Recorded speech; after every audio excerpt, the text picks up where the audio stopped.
사도신경으로 우리 신앙 고백하겠습니다. 전능하사 천지를 만드신 하나님 아버지를 내가 믿사오며 그 외아들 우리 주 예수 그리스도를 믿사오니 이는 성령으로 잉태하사 동정녀 마리아에게 나시고 본디오 빌라도에게 고난을 받으사 십자가에 못 박혀 죽으시고 장사한 지 사흘 만에 죽은 자 가운데서 다시 살아나시어 하늘에 오르사 전능하신 하나님 우편에 앉아 계시다가 저리로서 산 자와 죽은 자를 심판하러 오시리라. 성령을 믿사오며 거룩한 공회와 성도가 서로 교통하는 것과 죄를 사하여 주시는 것과 몸이 다시 사는 것과 영원히 사는 것을 믿사옵나이다. 아멘.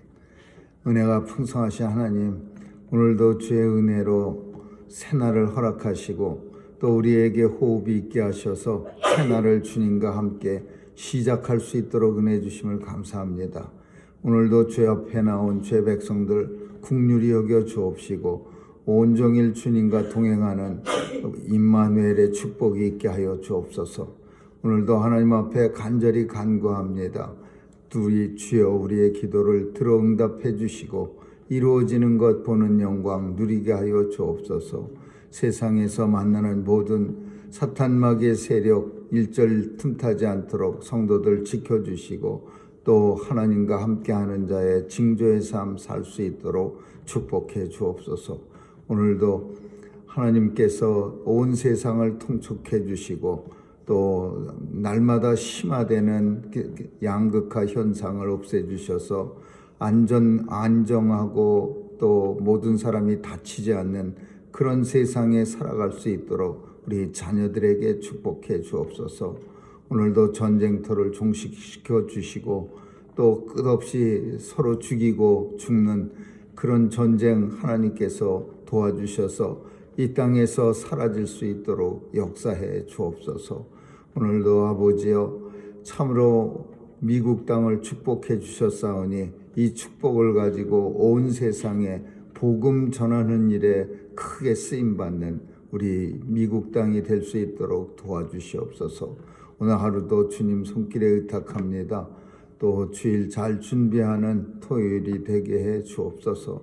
감사드리며 예수님 이름으로 기도합니다. 아멘. 우리 찬양 431장 보시겠습니다. 431장입니다.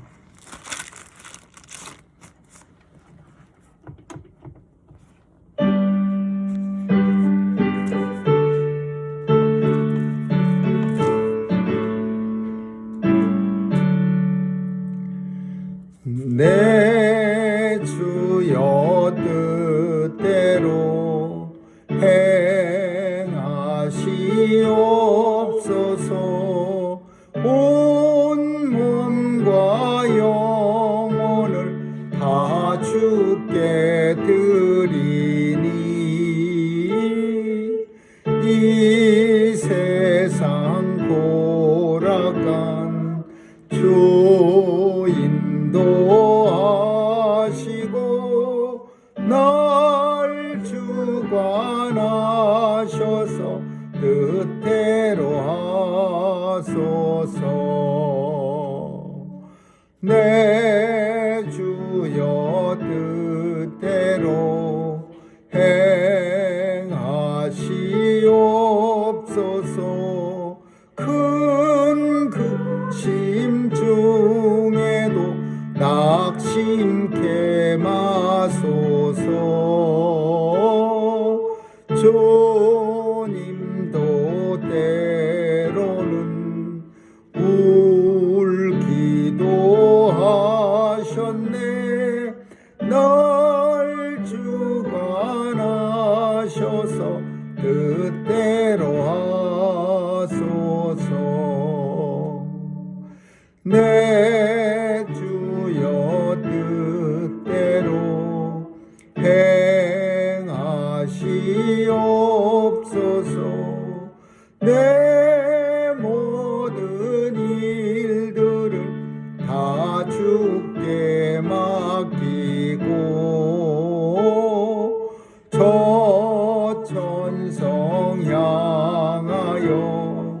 고요히 가리니 살든지 죽든지 뜻대로 하소서.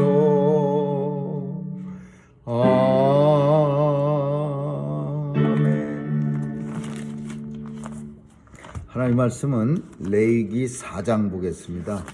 레위기 4장 1절에서 12절까지 한 절씩 교대로 읽습니다. 1절에서 12절입니다. 여호와께서 모세에게 일러 가라사대 이스라엘 자손에게 구하여 이르라. 누구든지 여호와의 금령 중 하나라도 그를 범하였으되 만일 기름 부음을 받은 제사장이 범죄하여 백성으로 죄를 입게 하였으면 그 범한 죄를 인하여 흠없는 숫송아지로 속죄 제물을 삼아 여호와께 드릴지니 곧 그 숫송아지를 해먹는 여호와 앞으로 끌어다가 그 숫송아지 머리에 안수하고 그것을 여호와 앞에서 잡을 것이요. 기름 부음을 받은 제사장은 그 숫송아지의 피를 가지고 회막에 들어가서 그 제사장이 손가락에 그 피를 튀겨 여호와 앞에 성소 앞에 7번 뿌릴 것이요. 제사장은 또 그 피를 여호와 앞 곧 회막 안 향단 뿔에 바르고 그 송아지의 피 전부를 희망문화 번제단 밑에 쏟을 것이며 또 그 속죄 제물된 숫송아지의 모든 기름을 취할지니 곧 내장에 덮인 기름과 내장에 붙은 모든 기름과 두 콩팥과 그 위에 기름 곧 허리 근방에 있는 것과 간에 덮인 그 꺼풀을 콩팥과 함께 취하되 화목제 이세계 소에게서 취하지 아니할 것이요.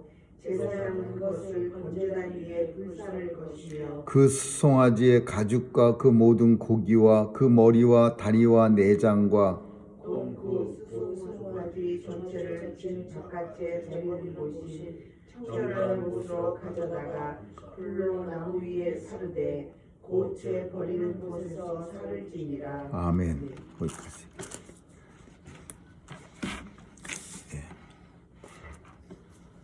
다섯 개의 이스라엘에는 제사가 있습니다.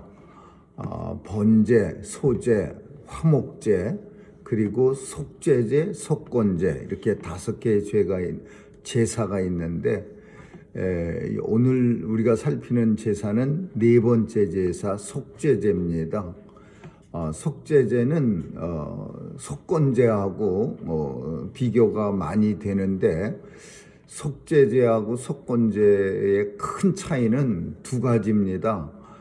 속죄제는 우리가 알고서 죄를 지은 죄, 내가 알면서도 뭐 여러 가지 이유로 인해서 지은 죄, 그리고 속건제는 알지 못하고 부지불식간에 지은 죄, 그게 죄인지도 모르고 그렇게 지은 죄.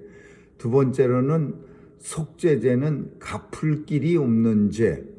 하나님 앞에 죄를 범했을 때는 내가 하나님 앞에 뭐 어떻게 갚을 길이 없습니다. 사실 그냥 용서를 받는 거지 하나님 앞에 죄를 짓고 나서 요만한 죄는 요만큼만 헌금 드리면 됩니까?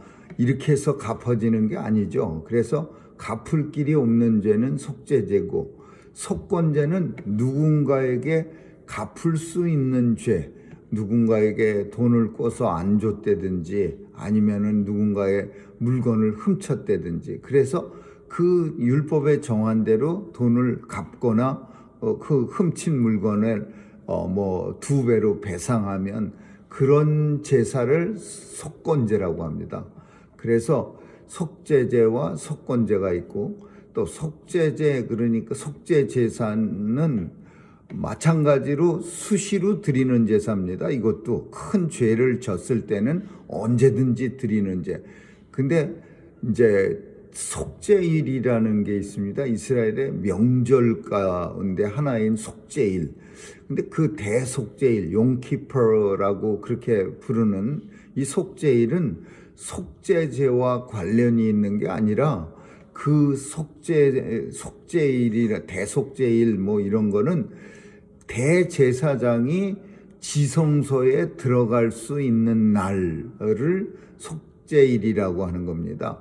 그러니까 대제사장도 그 법궤가 있는 그 지성소 안으로 아무 때나 뭐 수시로 들락거리지 못하고 오직 대속죄일 날만 지성소에 들어갈 수 있는 겁니다.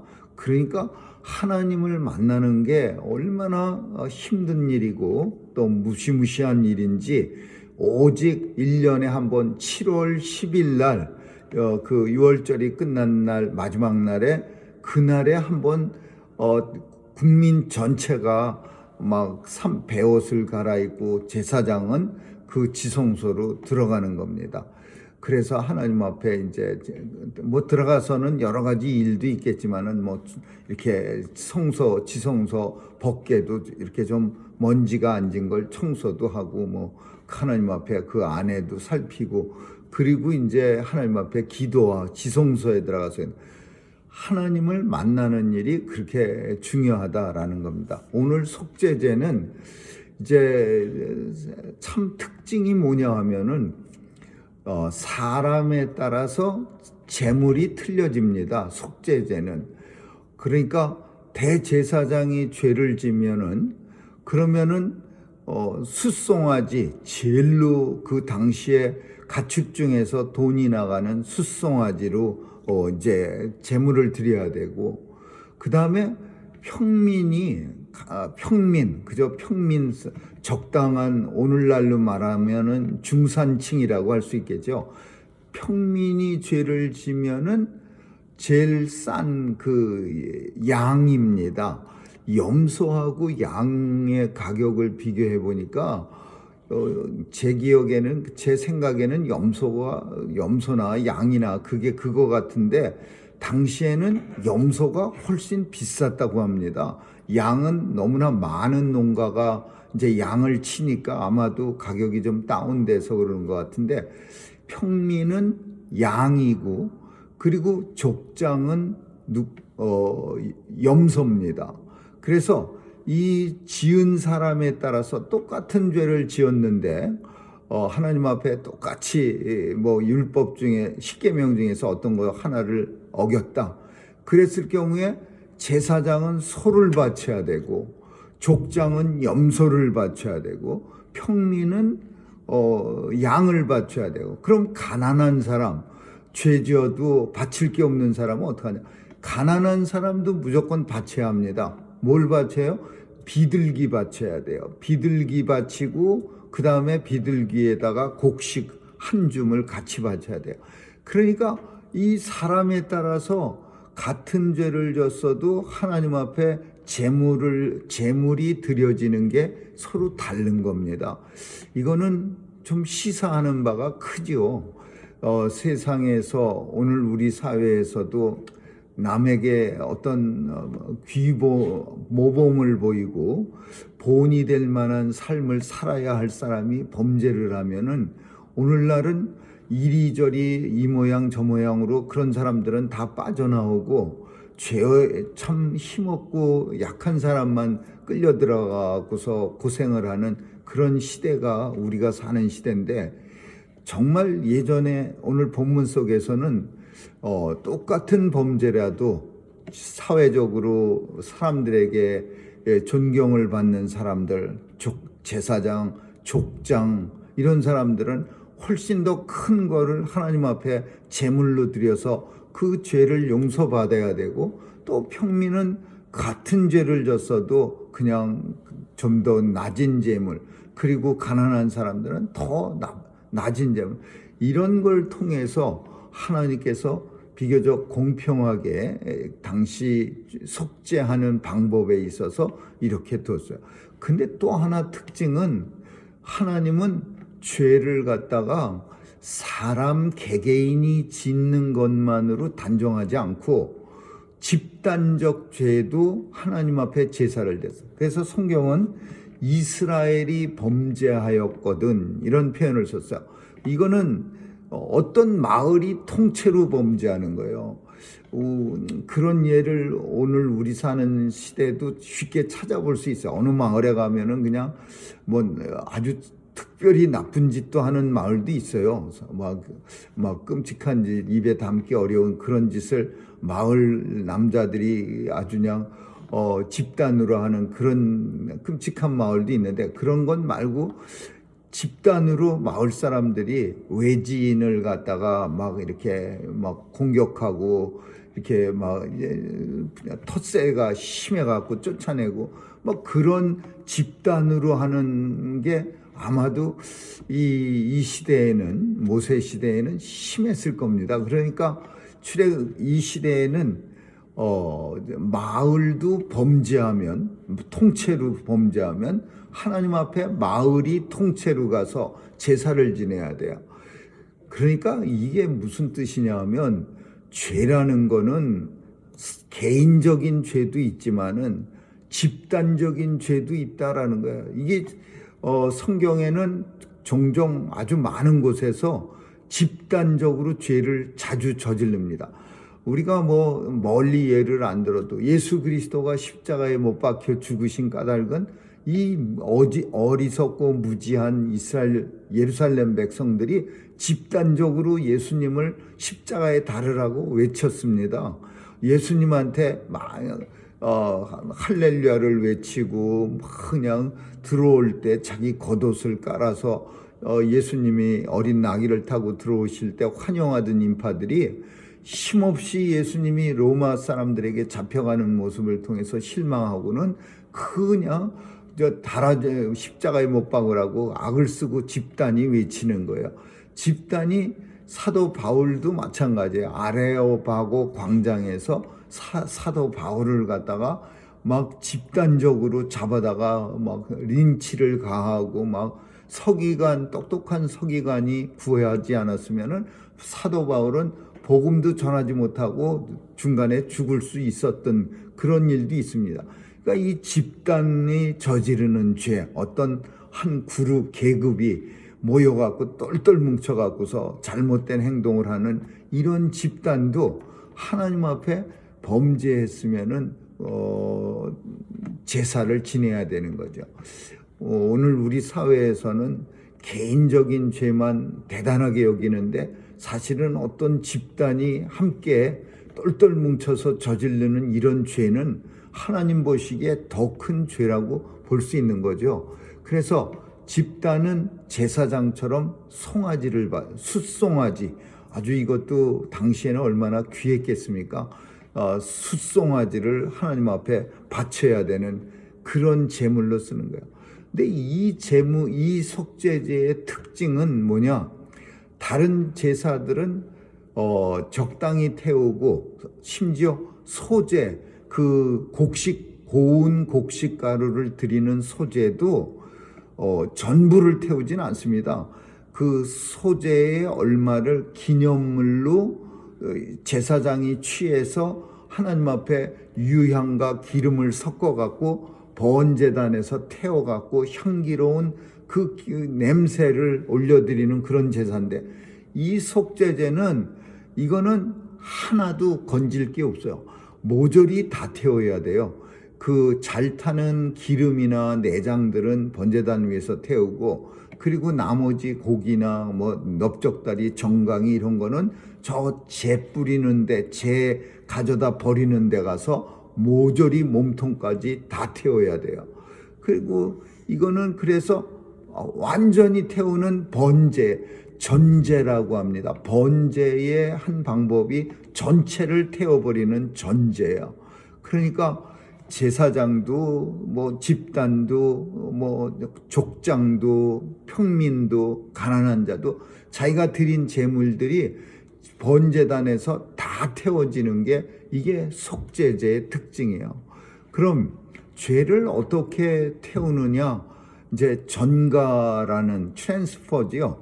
전가하는 거예요. 자기가 드리는 제물한테다 참 미안하지만은 내 죄를 짊어지고 네가 대신 죽어줘야 되겠어. 그러면서 그 드리는 제물에 손에 머리를 얹는 거예요. 그리고 참 말로 하는지 아니면 속으로 하는지 모르지만은 그 사람들이 듣지 못하도록 아마도 속으로 이제 저제 이렇게 죄를 고백하는 거예요. 그러면 내 죄가 그 드리는 제물에게 다 전가돼서 그 끔찍한 죄값으로 내가 드리는 제물은 죽어가는 거예요. 아주 그냥 끔찍하게 태워 죽는 거예요. 그러니까 제사장도 자기가 드릴 소에다가 머리에 손을 얹고 그리고 제사를 지내요.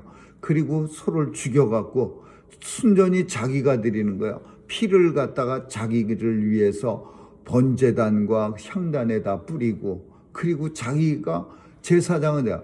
다른 사람의 제사를 집례할 때는 다른 사람들이 가져온 그 위에 그 사람의 손을 얹고 기도한 후에 제사장이 잡아서 피는 제사장이 뿌리는데, 제사장 자신의 제사를 드릴 속죄제를 드릴 때는 자기가 손가락에 발라갖고서 자기가 피를 뿌리는 거예요. 그러니까 다른 사람들 제사 때처럼 자기가 딴 사람이 돼서 그 피를 뿌리는 거예요.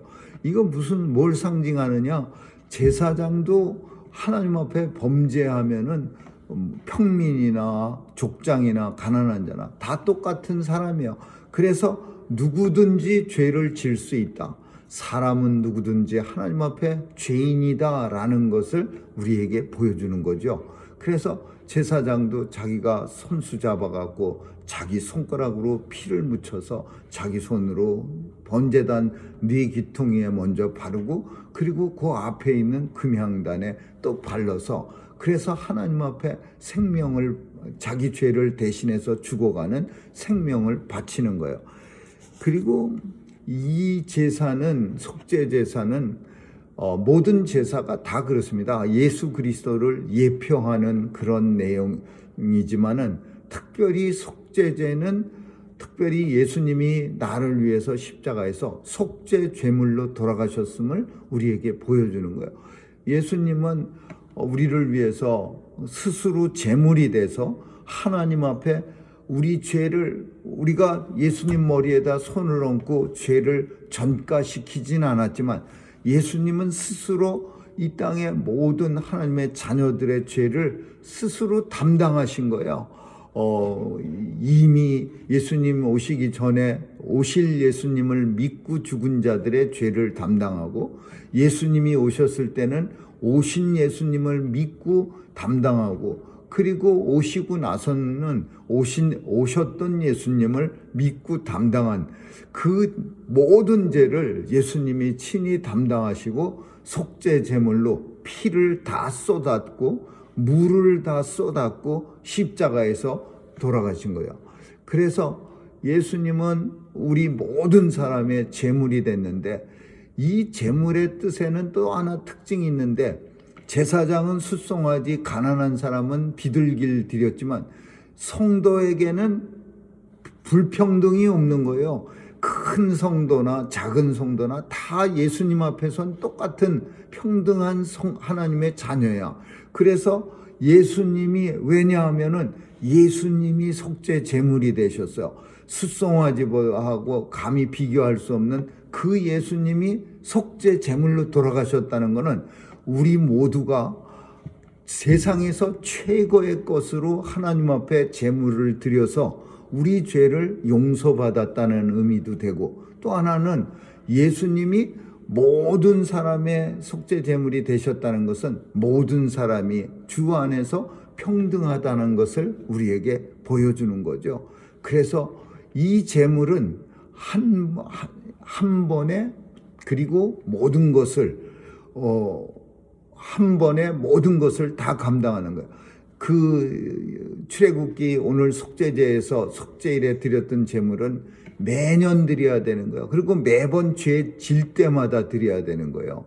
그래서 죄를 짓게 되면 또 나와서 또 드려야 되고, 그러니까 애꿎은 양과 염소와 비둘기만 그냥 부지기수로 죽어나가는 거예요. 제사장은 아마 1년에 한 번 정도밖에 안 드렸을 거예요. 맨날 제사를, 속죄제를 드리면은 사람들이 생각할 때 저 제사장은 맨날 죄만 짓나? 그렇게 생각할 거예요. 그러니까, 그리고 숫송아지도 그렇게 흔하지 않던 시절이니까 그렇게 많이 드릴 수는 없을 거예요. 근데 이 제사를 매번 드려야 돼요. 죄 질 때마다 또 쪼르륵 가갖고서 또 양 사다가 또 한 마리 갖다가 또 죄야 되고. 그렇지만은 예수님은 단번에 모든 once for all이고 모든 것을 갖다가 한 번에 다 우리 죄를 감당하셔서 더 이상은 예수님이 십자가에서 날마다 죽는 일은 없어야 되는 거죠. 십자가에 또 달리고 또 달리고 또 달리고 그렇게 할 수는 없죠. 그래서 오늘 우리는 예수님이 우리가 지은 죄, 또 지었던 죄, 지을 죄까지도 십자가에서 담당하시고 그리고 우리의 속죄 제물로 죽으신 거죠. 그래서 우리는 하나님 앞에 이 속죄 제물의 뜻은 뭐냐? 왜 이 제물을 드려야 되냐? 하나님은 의로우신 하나님이라 죄 있으신 자와 함께 할 수가 없어요. 함께 하다는 말의 의미는 꼭 옆자리에 앉아서 뭐 같이 식사를 하는 게 함께 한다라는 게 아니라 하나님 앞에 기도할 수도 없고 하나님 앞에 나아올 수도 없어. 하나님 앞에 나온다는 그 의미가 기도하다, 하나님을 경배하다 그런 뜻이에요.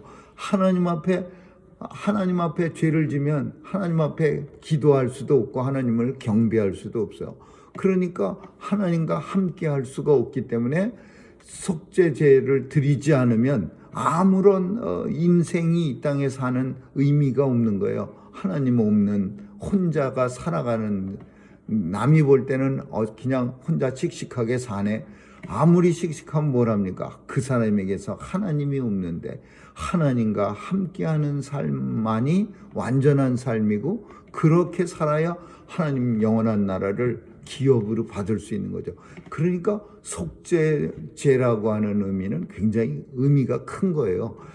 내가 하나님 안에서 하나님의 사람으로 살기 위해서는 알고 지은 죄는 적어도 하나님 앞에 제물을 드려서 그것을 용서받고 그리고 나서야 비로소 일상 속에서 하나님 앞에 기도하고 하나님 앞에 경배하고 하나님이 계신 곳을 향해서 이스라엘 백성들은 하루에 3번씩 기도하는 그런 삶을, 그냥 노말의 삶을 살 수 있는 거죠. 오늘도 우리는 멀리 모세 때의 이야기가 아니라 우리 시대에도 똑같습니다. 속죄제물로 드려진 예수 그리스도로 말미암아 하나님과 화목하고 하나님 앞에 기도하고 예배할 수 있는 특권을 누렸다는 사실을 오늘도 깨닫고 감사할 수 있는 그런 온 성도들이 되시기를 주님의 이름으로 축원합니다. 기도하겠습니다.